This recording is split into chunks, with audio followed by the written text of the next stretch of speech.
I tell them all the time. I haven't told them, but I wonder, why when you start making big money, the next thing I do, I see you at the ringside with $250,000, $300,000. Well, they ain't never had it, you know, right? And it's like, that's what they've been looking at when they didn't have it. Here's a case of having men around you. Where's somebody to say, wait a minute, man, you can take this money, put yourself in a position where you can own the jewelry store. Hey, Floyd, do you think if you only have one arm, you would still manifest this life and success? You'd find a way to do it? Man, I'll be cold-blooded with one arm. I'll be cold-blooded with two arms. And please get the necklaces for the ladies and gentlemen. We gotta zoom in, man. You know? I've only seen CZs like that before. Oh, no, these ain't no armor, man. I should have worn sunglasses. You already know, ain't no CZ. TMZ, Floyd says roughly $100 million worth of bling has handed over to a Miami jeweler for only $13 million in return. And he said a huge chunk of the collection is still sitting with the dealer. Floyd also says he unknowingly signed paperwork transferring ownership of his Gulfstream jet with a buyer section left blank, and says he still doesn't know where the aircraft money went. Almost everyone has seen the clips. Floyd Mayweather flipping open briefcases stuffed with seven-figure watch collections, fanning out thick stacks of hundreds pulled from designer bags, and rolling out of dealerships in supercars he paid for in cash. Yet underneath all that glittering spectacle sits a tangled money story. One strange enough that plenty of heavyweight names across sports and entertainment have started openly wondering whether the math actually adds up. And the real puzzle isn't simply the size of what he brought in. It's how fast a fortune in the billions can begin to crumble once the machine required to sustain it grows too enormous to feed. Ocho, with the lavish lifestyle that Floyd has built over the years, the jet, the entourage, non-stop spending, has the lifestyle. Has he created a lifestyle that when he was making $200, $400 million a year, he was able to enjoy? Has he created something that he can no longer keep up with? Yeah, I think so, because if you think about Floyd obviously having to maintain the image of being Money Mayweather Joe. Being at one point, being at Top's highest paid Forbes, top highest paid athlete at one point. The lifestyle that he did live, you understood. Once you stop fighting, once you retired, regardless of what investments you made, there are no investments in this world, I don't care who you are, Uncle Joe, that you can make that can still accumulate that type of revenue that the sport that you play can. It's not that many. You gotta hit, you gotta get in good and hit it when it's hot, and it happens very seldom. It happens very seldom. So I hate this. I hate this for you, my young bull, man. I hate this for my young bull, Floyd. Hopefully this situation gets rectified, especially when it comes to having people around you, having other people in control of your finances. That's a no-no, Unc. Joe, that's a no. Suddenly the camera catches top-tier fighters seated at ringside, draped in bespoke diamond chains that run north of $300,000. But as Hunter notes, those dazzling links hanging from your neck bleed value the longer you hold them. Instead of channeling that same cash into 4 or 5 properties that actually generate income and build wealth that lasts, far too many athletes lock their fortunes inside glittering trophies of status. It's a painfully short-sighted way to play the game, and the whole thing can flip in a heartbeat.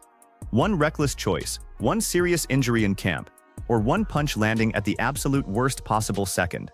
The young guys, I tell them all the time. I haven't told them, but I wonder, why when you start making big money, the next thing I do, I see you at the ringside with $250,000, $300,000. Well, they ain't never had it, right? And it's like, that's what they've been looking at when they didn't have it. Here's a case of having men around you. Where's somebody to say, wait a minute, man, you can take this money, put yourself in a position where you can own the jewelry store over a period of time, and then you can wear everything free, like Johnny Dang, right?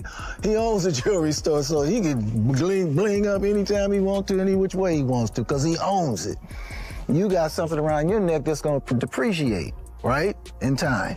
So you take that 300 and you can go get 4 or 5 houses, put 50,000 on houses in certain neighborhoods, and now you got income coming, equity building, and everything like that. It's none of my business, but it does affect me in a way when I see value around your neck.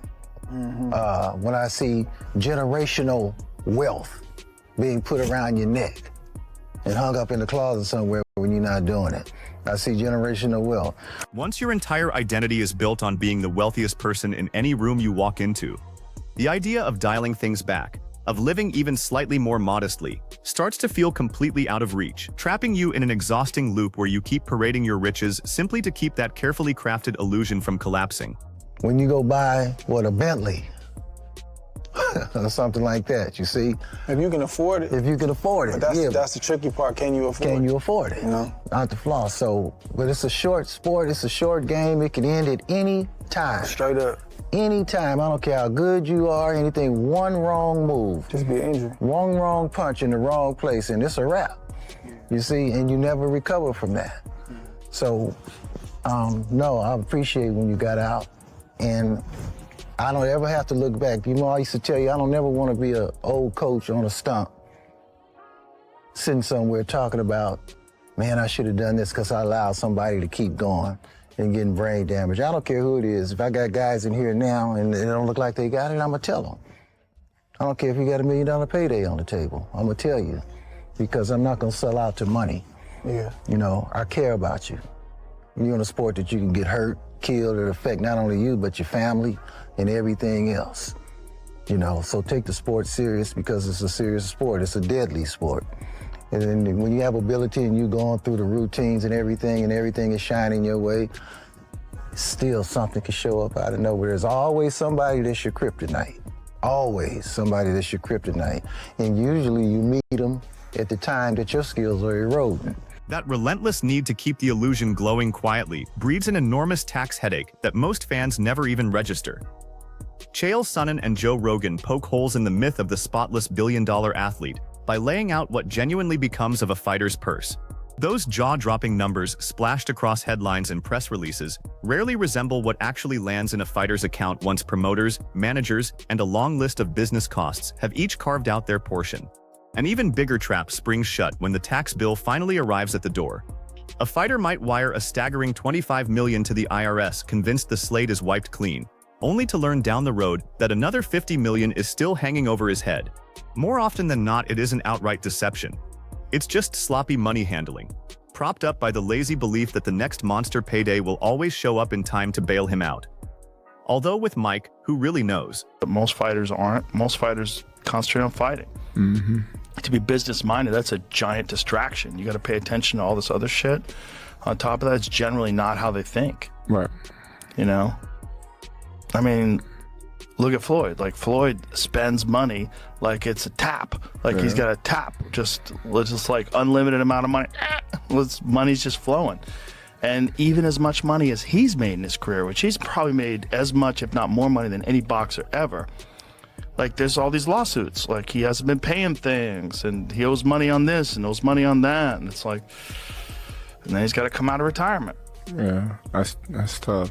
Yeah. That's tough. I think it's just the lifestyle that Floyd lived. Yes. I think he can't fathom to just live a modest lifestyle. It's like he gotta be lavish. Right. He's got to have those videos where he shows you all the watches, where he opens the case up, you know. All the money. He gotta show that he got $1 million in his backpack. And, you know, he got the latest watch and the latest car and look what I just bought. And when you get into latest watches and latest cars, you get into that shit. Like, boy, that money goes quick. Yeah. Bugattis are like $3 million. There's watches that are $3-5 million. That's crazy. So you buy a watch and a car, you're down 10. Mm-hmm. That's nuts. That's nuts. Crazy. I remember Iran Barkley was talking about that. What unfolds away from the cameras, though, paints a far more unsettling picture. One stitched together from borrowed assets and obligations that never seem to go away. Underneath the armor of the supposedly untouchable billionaire, a string of reports has surfaced sounding alarms over sizable debts left unpaid. Critics have seized on allegations that the boxing legend racked up over $1 million in overdue jewelry bills, on top of hundreds of thousands reportedly outstanding on high-end apartment leases, and still more left unsettled on private jet fuel and upkeep. When he was in his prime, was hanging out with all these professional athletes, and everybody was getting diamond-crusted chains and this and that, and he was keeping up with these people. Like, you got to keep up with the Joneses. And he just found himself, like, draining all of his money. He was talking about it like that was the biggest detriment to him being able to save any money. Mm-hmm. They trying to keep up. Yeah. Which I thought was funny when I was listening to this conversation with Chad Ochocinco. He was talking about it. He was like, his jewelry fake. Yeah, he was wearing fake jewelry. But who would know? What's that? Who would know? He No Chad one know. Ochocinco. Exactly. It's Fake like when jewelry, they look at it, like flying economy. He was sleeping at the stadium, like so he didn't have to pay for an apartment. So smart. Yeah. So clever. You know. Yeah. But that's a guy like preparing. Like, nobody gonna question him. You know, exactly. They know, oh man, this NFL star, he got money. Yeah. You know, so we're not going to question if his dime is real or not. Well, you really can't tell. Right. I can't. I mean, you can't tell until you get a magnifying glass on them. Or that's why they say we got these diamond testers. What ratchets up the shock even further is the reported method behind pulling in those mountains of cash. According to several accounts, a $54 million loan was secured from a private billionaire, carrying a brutal 9% interest rate. To unlock that money, major real estate holdings, valuable business stakes, and even a private jet were reportedly pledged as collateral.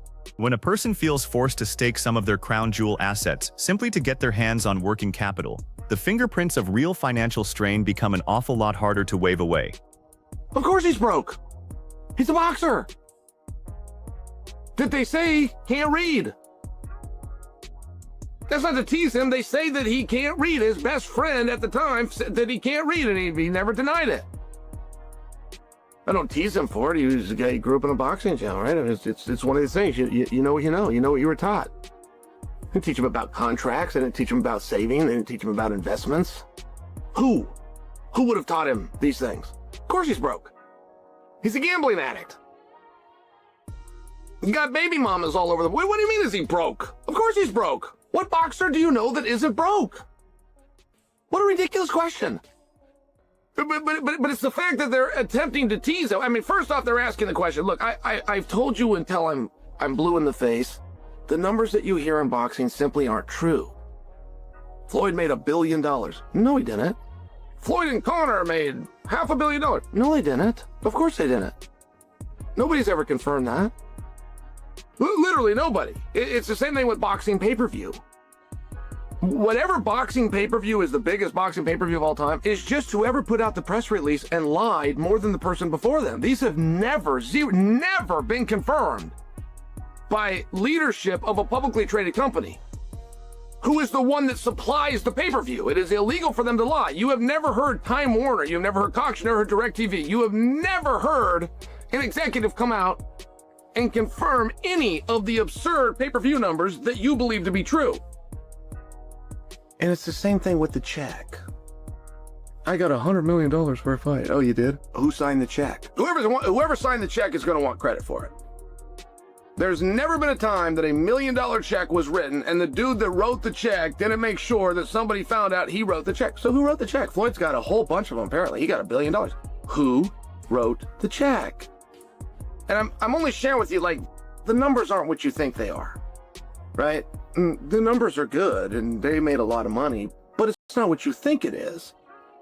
And those money troubles have since spilled into the legal system, fueling what plenty of observers read as a sweeping bid to claw back an enormous sum.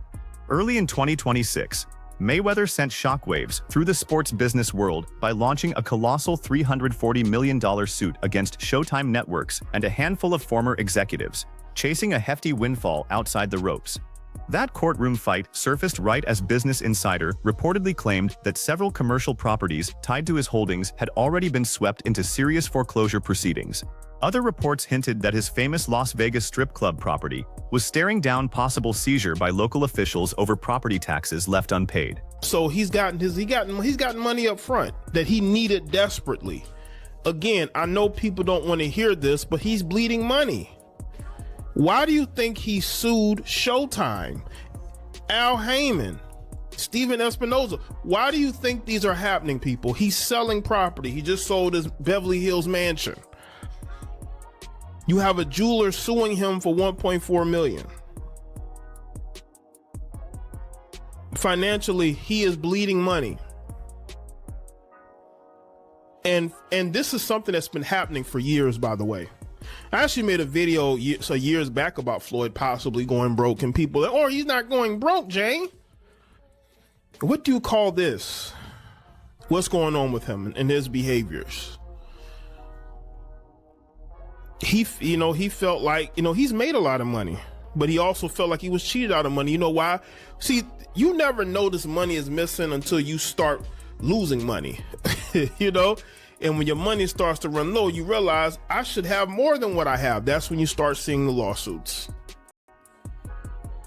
He doesn't want to fight. The mess grows even thornier once you dig into the collapse of the promotional outfits linked to his name, which dragged what should have been routine business disputes into deeply personal territory. The sharpest illustration is the ongoing standoff with Logan Paul over a reported $1.3 million disagreement stemming from their exhibition bout. Plenty of critics aim their fingers straight at the top, but the reality looks considerably murkier than that. The promotional company supposedly tasked with handling those payouts quietly shut its doors, leaving everyone awaiting their cut, both irritated and empty-handed. One of the other claims is about Floyd selling his jet and not receiving any money. There's mention in the complaint that the block for the purchaser was left blank. What the media misunderstood was that the plane wasn't sold for $1 like the complaint lists here. Here's the actual signed contract, which does list the consideration of $1 and OVC, and you can see Floyd's signature down below. I think what was misunderstood is that the plane didn't actually sell for $1. OVC means other valuable considerations, which means the sale was for more than $1. This happens when private parties don't want the amount known to the public. Here's the text message between Jonah and Floyd. Jonah sent the payoff letter from the lender of his private jet, as well as a letter from Navy Federal Credit Union regarding a $2.787 million payoff. What happened was Floyd took out a large loan against the value of the jet. So when the jet was sold, a large chunk of the money went to pay off the loan and many of his other debts. Here's the payoff demand statement for the jet. Highlighted is borrower named Floyd Mayweather. The total loan payoff is around $2.79 million, and the highlight in the bottom left is the property collateral as the Gulfstream Learjet. This is the bank wire transfer receipt from the credit union. Both of these documents were sent to Floyd, so he's clearly lying about the jet only selling for $1 and him being out of the know on the jet selling. The picture on the left is Floyd signing the contract, and the picture on the right is Floyd holding the aircraft purchase and sale agreement right after signing it. Does he look disappointed in the terms of the sale? This is the text Jonah sent to Floyd in September 2025, indicating that the house and airplane contracts were done, and Floyd responded, "Let's go." To make it even more clear that Floyd knew about the plane purchase and the terms of the purchase and sale, here's a text between Floyd and Jonah where Floyd writes, "Can you call me about the plane, please? I need for you to update me, please." And Jonah responded. One of the other claims is about Floyd selling his jet and not receiving any money. There's mention in the complaint that the block for the purchaser was left blank. What the media misunderstood was that the plane wasn't sold for $1 like the complaint lists here. Here's the actual signed contract, which does list the consideration of $1 and OVC, and you can see Floyd's signature down below. I think what was misunderstood is that the plane didn't actually sell for $1. OVC means other valuable considerations, which means the sale was for more than $1. This happens when private parties don't want the amount known to the public. Here's the text message between Jonah and Floyd. Jonah sent the payoff letter from the lender of his private jet, as well as a letter from Navy Federal Credit Union regarding a $2.787 million payoff. What happened was Floyd took out a large loan against the value of the jet. So when the jet was sold, a large chunk of the money went to pay off the loan and many of his other debts. Here's the payoff demand statement for the jet. Highlighted is borrower named Floyd Mayweather. The total loan payoff is around $2.79 million, and the highlight in the bottom left is the property collateral as the Gulfstream Learjet. This is the bank wire transfer receipt from the credit union. Both of these documents were sent to Floyd, so he's clearly lying about the jet only selling for $1 and him being out of the know on the jet selling. The picture on the left is Floyd signing the contract, and the picture on the right is Floyd holding the aircraft purchase and sale agreement right after signing it. Does he look disappointed in the terms of the sale? This is the text Jonah sent to Floyd in September 2025, indicating that the house and airplane contracts were done, and Floyd responded, "Let's go." To make it even more clear that Floyd knew about the plane purchase and the terms of the purchase and sale, here's a text between Floyd and Jonah where Floyd writes, "Can you call me about the plane, please? I need for you to update me, please." And Jonah responded, "Plane is ready to close." Yet as former champion Andre Ward makes the case that this endless pullback toward the bright lights runs far deeper than dollars and cents. It's a brutal psychological battle wired directly into a fighter's very sense of who he is.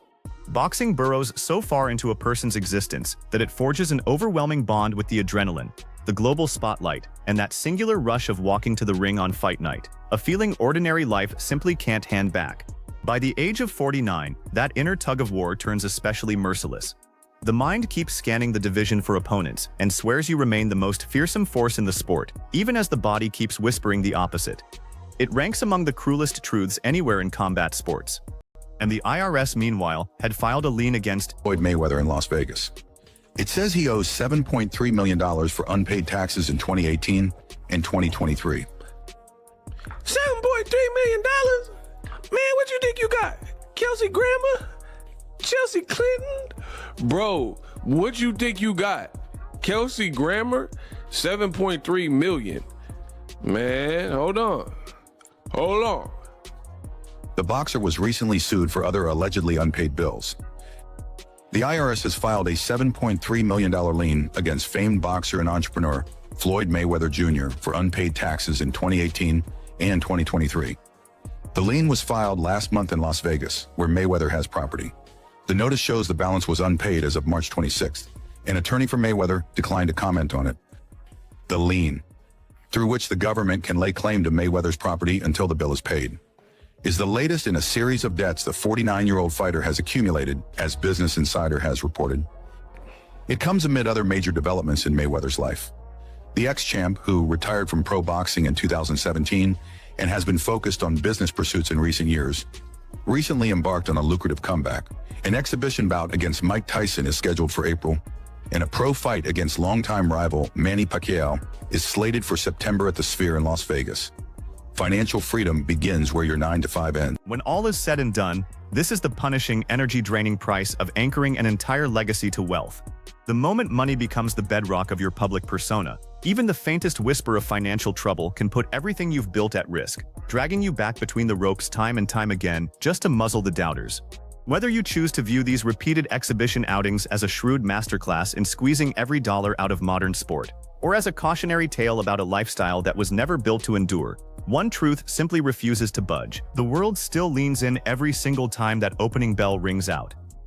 And that wraps things up for today. If this video brought you some value, go ahead and hit like, subscribe, and tap that bell icon so nothing new ever slips past you. Drop your own take down in the comments too. Thanks so much for watching, and we'll catch you in the next one.